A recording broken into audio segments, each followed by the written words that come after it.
Estamos en este espacio, Tu Mañana en vivo a través de Estudio 88.5. Y a propósito de que estamos estrenando una nueva emisora en el día de hoy, no podíamos tener una mejor invitada para aperturar esto, ¿verdad? Que doña Circe Almanzar. Vamos a recibirla con un fuerte aplauso. Doña Circe, buenos días. Gracias. Felicidades por esta ampliación de su cobertura.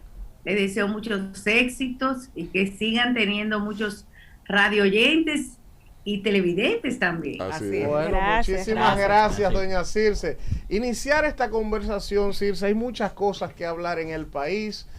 Una situación económica, sanitaria aún compleja con todo esto de esta pandemia, un año muy duro el año pasado, cuando parece decirse que estamos comenzando a respirar de esto, ya vacunándonos, el turismo comenzando a dinamizarse. Entonces recibimos irse como de repente un alza de los precios de los productos de la canasta básica por el tema de los commodities y todo esto. Usted que está como vicepresidenta ejecutiva de la Asociación de Industrias, ¿qué tan compleja para ustedes los industriales ha sido el impacto de estos incrementos de los precios de los productos para que la gente pueda entender? Porque a veces la gente dice, pero ¿qué me suben el colmado, me suben el supermercado? Y le echa la culpa a ustedes como industrial. Sí, mira, la verdad es que nosotros habíamos, desde hace aproximadamente 3 meses, todo el mundo esperaba que hubiese una situación de encarecimiento de precios porque en la medida en que tú tienes un año en que estás medio paralizado, que tu producción se paraliza, esto tiene repercusiones de manera a mediano plazo, porque siempre tú vas a tener que, va a haber, cuando haya una mejoría, eso va a provocar un incremento de la demanda y por lo tanto puede haber presiones en los precios y aumento de la inflación.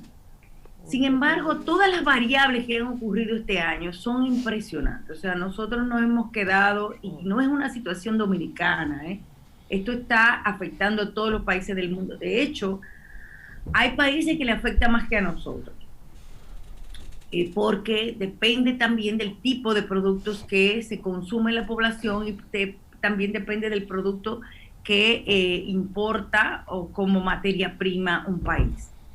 Y la verdad que todos los factores, todas las variables que confluyeron o que han confluido este año, nosotros le hemos llamado la tormenta perfecta, porque de verdad nosotros tuvimos un año de paralización por el COVID. Yo diría que pudiera decirse casi 2/3 partes del año del año pasado tuvimos esa paralización de la producción, a pesar de que el consumo no disminuyó en tanta cantidad, pero a la paralización de la producción, porque no todo el mundo estaba produciendo en los mismos niveles por diferentes razones, por el problema de los cierres de frontera, por el problema también de cerrar las fábricas, de los toques de queda. Bien, entonces este año se han confluido no solamente el aumento de la demanda de países como China, que ha incrementado un 50% de demanda de sus productos. Señores, cuando China aumenta un 50% de demanda de algunos productos como la soya, como el cerdo, como el maíz, como el trigo, tú dices, o sea, 50 para una población tan grande como China, eso quiere decir que eso repercute en todas partes del mundo. Pero no solo eso, sino también el incremento o la paralización del transporte de carga de China, que la gente dice, no, pero nosotros no importamos desde China todos los commodities. Óigame, todo lo que implica una paralización o una una paralización o semiparalización de los barcos, de los buques en China, implica también un retraso a nivel del mundo, porque todos los buques pasan por Asia, porque es el gran productor o es el gran generador de comercio internacional en el mundo.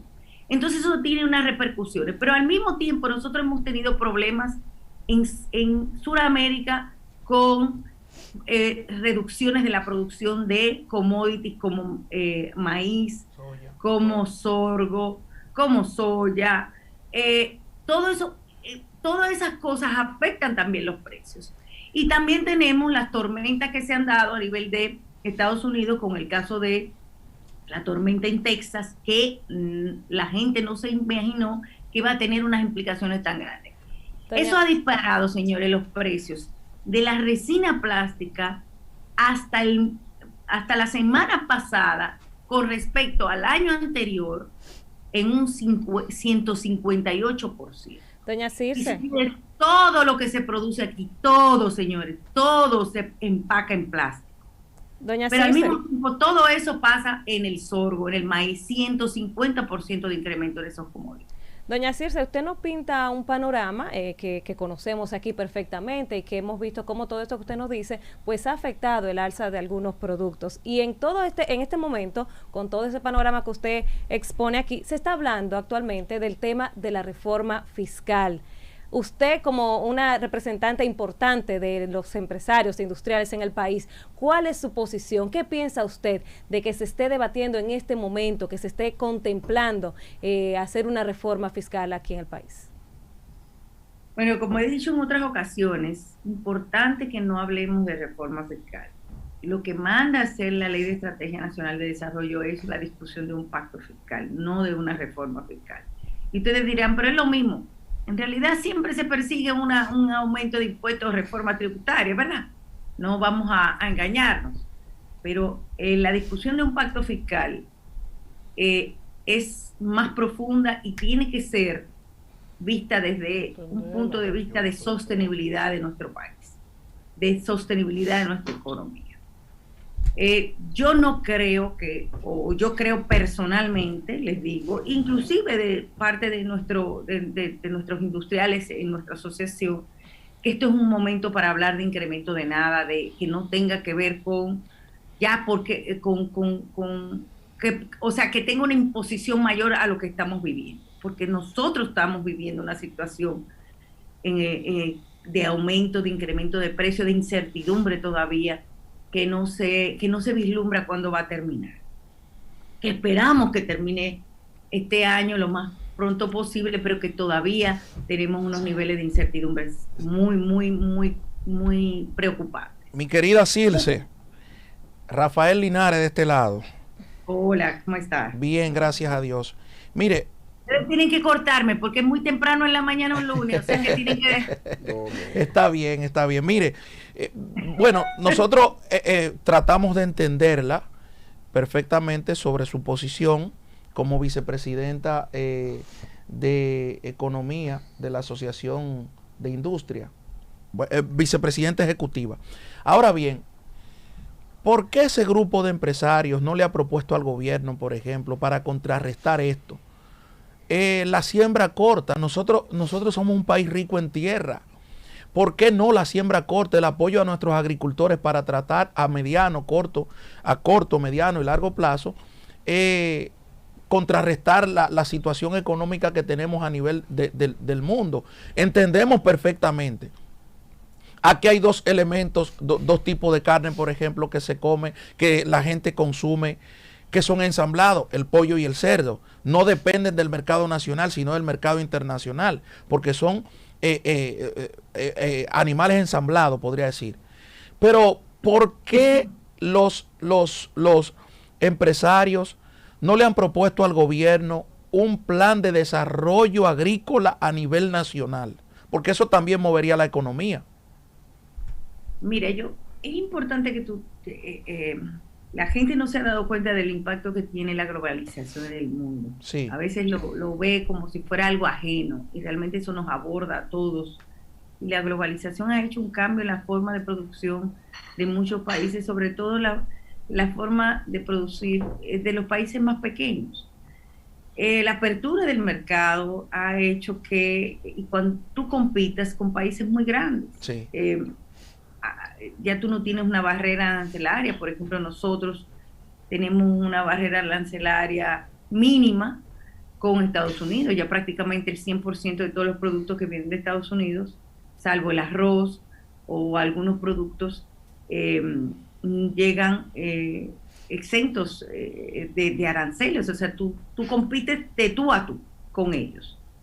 Y tú estás hablando de unos países con unas extensiones de tierra que ya por solo hecho, no, sin aplicarle la tecnología, por el solo hecho de la densidad, de la capacidad, del territorio de un país tan grande como Estados Unidos, es muy difícil que tú puedas competir con ellos y de igual a igual. Entonces, tú puedes sí desarrollar, y creo que nosotros como país tenemos que apoyar, por ejemplo, la siembra de arroz, de la cual dependen muchísimas familias dominicanas, sí, y que también representa un tema de seguridad alimentaria, claro, y tenemos que verlo así, pero hay otros productos que tú dices, bueno, yo voy a empezar a producir maíz, o sea, el maíz tiene que tener extensiones de tierra muy grandes para que sea competitivo. Entonces, eso sí, somos vulnerables frente a momentos como este, porque tú estás dependiendo de la producción de otros países. Pero sí, si tú te pones a ver, eso soya, maíz, que sí, son productos o son bienes agrícolas que se producen en grandes extensiones de territorio, vienen de Argentina, que es grande, sí, de Estados Unidos, de Brasil. Entonces tenemos que también seleccionar qué es lo que vamos a producir. Y lamentablemente eso hace que dependamos de esas importaciones en muchos productos. Doña Circe, porque si no, somos menos competitivos. Sí, doña Circe, Nadia Andújar de este lado. Fíjese, nosotros viendo, y como usted bien plantea, la difícil situación, el tema también del desmonte prácticamente total de los aranceles luego de que se cumplieran los plazos establecidos en el Tratado de Libre Comercio con los productores dominicanos y demás, y a esto sumarle esta situación, pero ustedes en sentido general como industriales y un sector bastante afectado por el tema económico en el que se encuentra el país y la situación también de esta, vamos a decir, de esta mala o buena decisión que pudiese repercutir a lo largo con el tema de la reforma fiscal, ¿qué proponen ustedes entonces a mediano plazo, tomando en cuenta todos estos factores externos que afectan y golpean la economía y que de momento parece que perdurará por el tema de que la pandemia, a pesar de la vacunación, pues durará, parece ser que mucho tiempo? ¿Cuál es la solución, vamos a decir, inmediata o a mediano plazo para sortear un poco esta situación económica? Mira, lo primero es que esto es una decisión que tiene que tomar el propio gobierno, que es el llamado a convocar el diálogo para el pacto fiscal. O sea que esto es una decisión que tiene que tomar. La misma situación que se generó en Colombia ha hecho que muchos países abran los ojos en cuanto a los cambios y reglas en estos momentos, porque precisamente son muchos cambios que están sucediendo a nivel de precios, a nivel de impacto todavía de la incertidumbre. La gente no se siente, todavía está en las repercusiones en el desempleo que provocó el COVID. Es un momento complejo, pero también es un momento para un gobierno que es muy difícil. Y yo siempre digo, si el gobierno nos llama a una discusión, nosotros tendríamos que asistir. Eso no quiere decir que nosotros estemos de acuerdo con una reforma tributaria ahora mismo, ni que estemos de acuerdo con una reforma tributaria, o sea, porque depende de cómo lo veamos. Ahora bien, el COVID, ya de por sí nuestro país tenía un problema de presión, de presión de la deuda en nuestro presupuesto. O sea, nosotros tenemos no solamente que la deuda externa representa un porcentaje muy alto del PIB, que se incrementó de un 50%, 40 y pico, a un 70% aproximadamente, si le englobamos todo el déficit fiscal y cuasi fiscal, sino también que hay una presión sobre los ingresos del Estado, del servicio de la deuda, del pago de la deuda, y que ya representa un 30%. Eso te está drenando los recursos para tú poder cumplir con compromisos como Estado, como gobierno. Entonces, yo siempre pongo el paralelismo de lo que hicimos en el Pacto Eléctrico. El Pacto Eléctrico, en la discusión que hicimos o que llevamos a cabo, no necesariamente se tomaban medidas inmediatas sino que se hizo un plan de mediano plazo para lograr la sostenibilidad del sector eléctrico.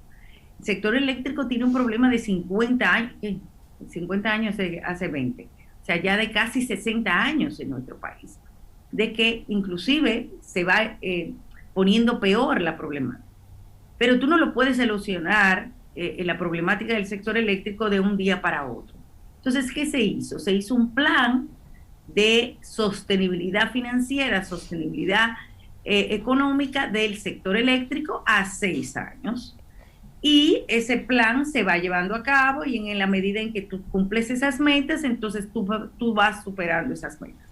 Un pacto fiscal conllevaría la discusión de muchísimas áreas que no necesariamente son incrementos de impuestos, señores, que son temas que hay que abordar, como por ejemplo, ¿por qué aquí hay más de un 50% de la población que no tributa? ¿Qué pasa ahí? Y yo no estoy hablando de los pobres, señores, no estoy hablando de los pobres, estoy hablando de que si tú ese 50% le pones a muchos renglones de la economía que no están pagando, habría que ver qué es lo que pasa ahí. ¿Por qué la presión tributaria de nuestro país no se incrementa a pesar de todas las reformas que tuvimos en el año 2010? Hasta el 2012 tuvimos, señores, 8 reformas tributarias. 8 reformas tributarias tuvimos desde el 2000 al 2012. Y la presión tributaria no aumenta. Y todo el mundo dice, pero a mí me han incrementado los impuestos, ¿qué pasa? Hay un problema estructural, pero al mismo tiempo está todo lo que es la calidad del gasto, señores. Nosotros tenemos un país que gastamos y que, ojo, que no estoy diciendo que nuestro país tenga que reducir gasto porque aquí hay muchas necesidades todavía, sino cómo ese gasto social se está desvirtuando, se está yendo para donde no se requiere. Y otro tema es cómo simplificar la administración tributaria. Yo siempre he dicho, aquí es más difícil pagar impuestos que tú eludir, o sea, tú incentivas a la ilusión porque es tan engorroso pagar impuestos, que es una motivación para tú decir, yo no entro ahí. Y hay que buscar la forma de hacer simpático el compromiso que ya de por sí es engorroso para el ciudadano. Doña Circe. Sí, adelante. Doña Circe, buenos días. Manuel Cruz, de este lado. Doña Circe, siempre es un gran placer tenerla con nosotros. Doña Circe, mire, quisiera preguntarle lo siguiente. Hay 3 elementos aquí en esta propuesta de pacto fiscal que tiene que conocerse en algún momento, indefectiblemente va a ser así. Pero quiero preguntarle lo siguiente, doña Circe, a ver si usted tiene una idea de cómo podemos lograr esto que yo hace días que vengo desarrollando. Miren, la primera realidad es que tenemos una reducción de los ingresos, ¿verdad?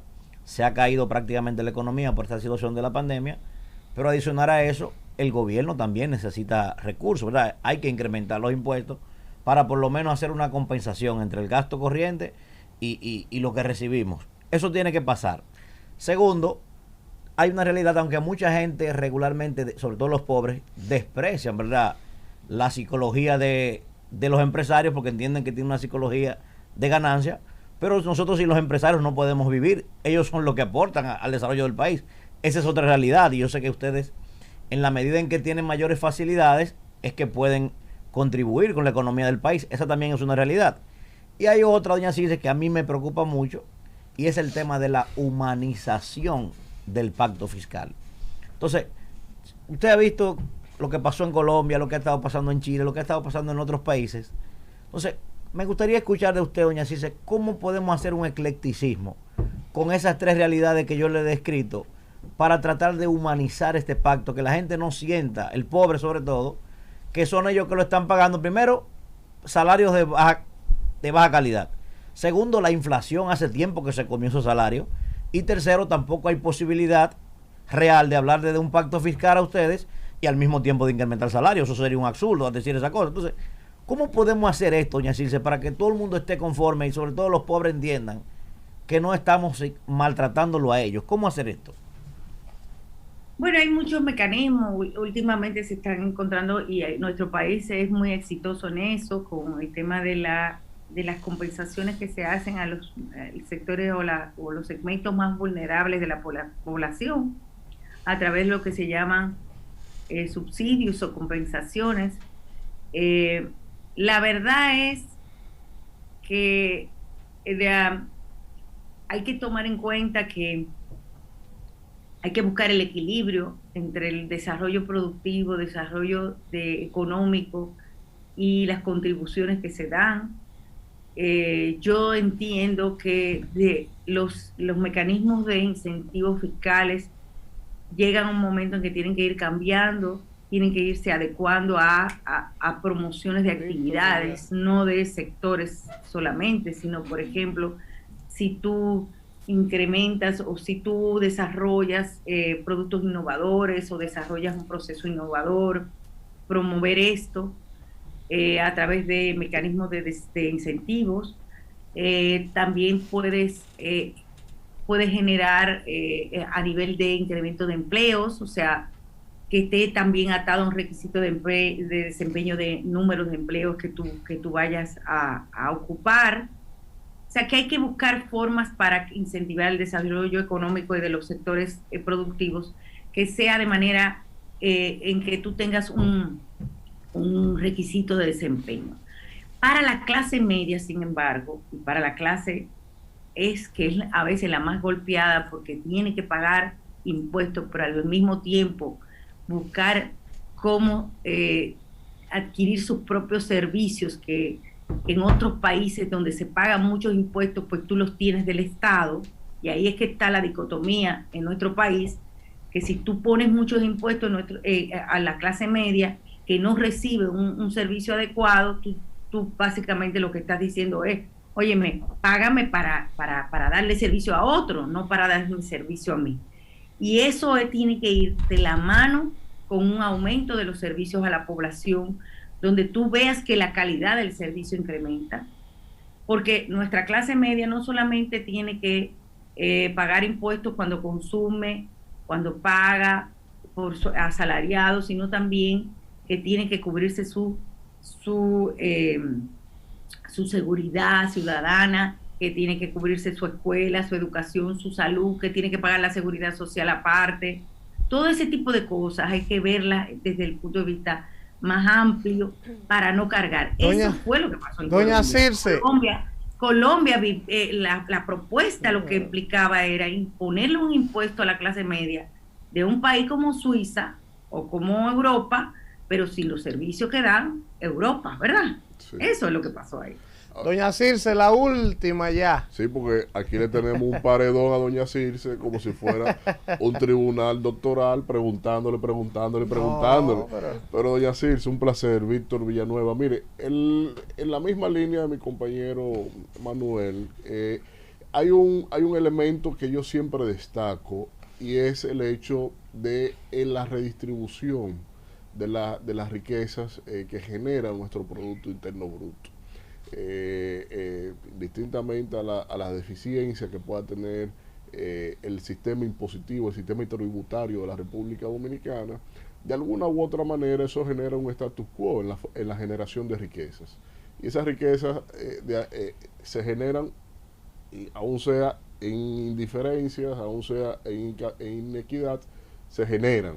Ahora, cuando vemos iniciativas como la que hizo el gobierno actual, en el intento de presupuesto primero que sometió en el mes de agosto del año pasado, vemos que el enfoque a ser un gobierno encabezado por un empresario, como vicepresidenta otra empresaria, como ministro de la presidencia otro empresario, como secretario de la presidencia alguien que también viene administrativo del área empresarial, vemos que hay una falta de las dimensiones sociológicas, de las dimensiones de las ciencias políticas, de las dimensiones de este humanismo que se necesita sobre todo en el contexto actual. Otros países han preferido, por ejemplo, gravar las ganancias, las grandes fortunas, como un aporte coyuntural para paliar los programas sociales que se necesitan y mantener gobernabilidad. Está la clase empresarial, la clase que tienen por sus prácticas de vidas, tienen grandes capitales en disposición de dar esa milla adicional en atención a la coyuntura actual que atraviesa la humanidad y por tanto también la República Dominicana? Mira, tú dirás, o sea, hay una,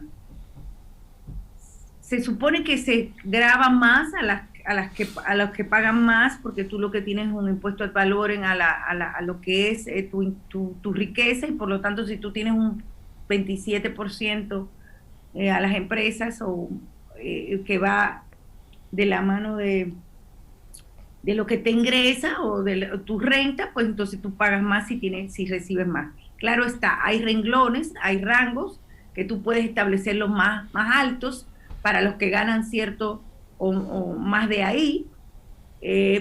Yo soy de la que creo que los impuestos tienen que irse tendiendo a más gravar a la persona física, al que recibe el dinero, no tanto a la empresa, porque tú afectas la competitividad o la ampliación de la productividad de esa empresa cuando tú le gravas mucho con impuestos a su rentabilidad y ni siquiera le reconoces la reinversión de utilidades, a pesar de que se da en algunos sectores de la economía en nuestro país. Pero yo creo que esta discusión, Víctor, es una discusión más que nada del mundo, ¿eh? Sí. Y esta discusión se tiene que dar porque aquí hay muchos mecanismos, aquí se está dando unos problemas de desigualdad muy grandes en el mundo. Sí. De hecho, nuestro país es de los que menos lo está viviendo. O sea, nosotros no tenemos todavía ese impacto que tiene Chile, que tiene Colombia, que tiene Estados Unidos, que tú ves una diferencia enorme entre aquellos que ganan muchísimo, muchísimo, muchísimo y el resto de la humanidad. Entonces, hay que verlo, pero también los mecanismos de cómo contribuir, cómo tú tributar. Porque yo decía al principio que hay un problema de que la presión tributaria en nuestro país no sube, a pesar de todas las reformas fiscales que hemos hecho. Porque hay mecanismos novedosos que te van eliminando la posibilidad de que la gente tribute, no necesariamente porque quiere evadir la persona, que ya lo hay mucho, porque aquí hay evasores grandes, y en todas partes del mundo, pero en nuestro país hay que combatirlo más aún, que la verdad es que la administración pasada, administración tributaria, tomó como medidas efectivas y esperamos que sigan así. Pero ¿qué pasa? Tú tienes ahora mismo un problema de que por ejemplo, tú tienes un hotel que puede tributar con ITEVI, selectivo al consumo, al hotel, al turismo, todo lo que sea, pero tú tienes un Airbnb que no paga nada. Tú tienes un Uber que no está pagando aquí y lo paga allá. Entonces se están dando unas discusiones que no es de República Americana, ¿eh? No, obviamente. Ustedes también compran su tecnología a través de digital. Entonces eso, yo sé que esto tomaría un día para discutirlo, pero Circe, pero ese es el problema. de verdad, Circe, agradecidos y honrados como siempre de que usted nos haya regalado esta cátedra como siempre. Y finalmente, de manera brevísima, Circe, solo preguntarle, desde el punto de vista de los industriales, yo sé que son solo 9 meses de gobierno, que es un contexto complejo, pero ¿cómo ustedes perciben el norte, el rumbo del nuevo gobierno? El tema de la lucha anticorrupción, el tema en líneas generales, ¿cómo ustedes están viendo el desempeño del gobierno hasta ahora? Bueno, la verdad es que mucha apertura, mucho diálogo. Nosotros nos sentimos que nuestro país tiene una ventaja frente a muchos países, que es esa cercanía que tenemos los dominicanos, esa forma de tú llevar a diálogo las problemáticas que no existen en muchos países. Nosotros tenemos que ser agradecidos de eso, porque es lo que mantiene la gobernabilidad, no solamente con el sector gobierno, con el sector sindical, con sectores de la sociedad. Eso es importante y tenemos que cuidarlo. La lucha contra la corrupción, excelente, buen trabajo. Yo creo que quizás lo más importante ahora es no tanto abrir tantos casos, sino llevar hasta el término final casos que realmente sirvan de ejemplo, que sean ejemplarizantes. La sociedad clama porque aquí haya un castigo hacia la impunidad, que no solamente tú tengas controles preventivos para la corrupción, sino que haya castigo cuando tú lo hagas y hagas lo mal hecho. Y lo que a mí me preocupa es lo que estamos hablando, o sea, es un gobierno con muchas necesidades, en una situación muy difícil, que tiene muchos problemas económicos por la pandemia y por otros factores, y que sigue anunciando obras y que hay muy pocos recursos económicos. Ese es el problema. Muchísimas gracias por haber estado con nosotros. De verdad que un honor y un privilegio, que nos haya distinguido como nuestra primera invitada en esta nueva etapa de Tu Mañana. Así que muchísimas gracias por haber estado con nosotros. Que se repita. Gracias a ustedes y éxitos. Gracias. Bueno, me hubiese gustado doña Circe Almanza, que en esa lucha contra la corrupción a la que se refería Circe, no le pude preguntar, me hubiese señalado varios bancos, porque como aquí hay presos políticos, o sea, presos de los partidos políticos. Discúlpeme, por favor. Ella le dijo a usted en algún momento que solamente pero nunca le escuché, no, está muy bien la lucha contra la corrupción, ella lo dijo. Pero ya no se y yo, espérate, pero yo me estoy refiriendo. Ajá. Ella dijo que ve muy bien y muy positivo la lucha contra la corrupción. Yo le apoyo eso. Ahora, ¿quiénes son los que están presos por corrupción? Los que están hasta ahora. No, los que están hasta ahora. Y los que han caído, y los que han, perdón, eso es otra cosa lo que falta. Yo me puedo pero espérate, sí tengo que mencionar hasta ahora. Pero discúlpame. Pero discúlpame. No es gagueando. Déjame terminar. Pero déjame terminar el comentario. Lo que estoy diciendo es, hasta ahora, lo que hemos visto es guardias presos por el caso de los tucanos, políticos presos por el caso del Coral. Santo niño de Antonio. No, puede ser el diablo. Santo niño de Antonio. Puede ser el diablo. Ahora,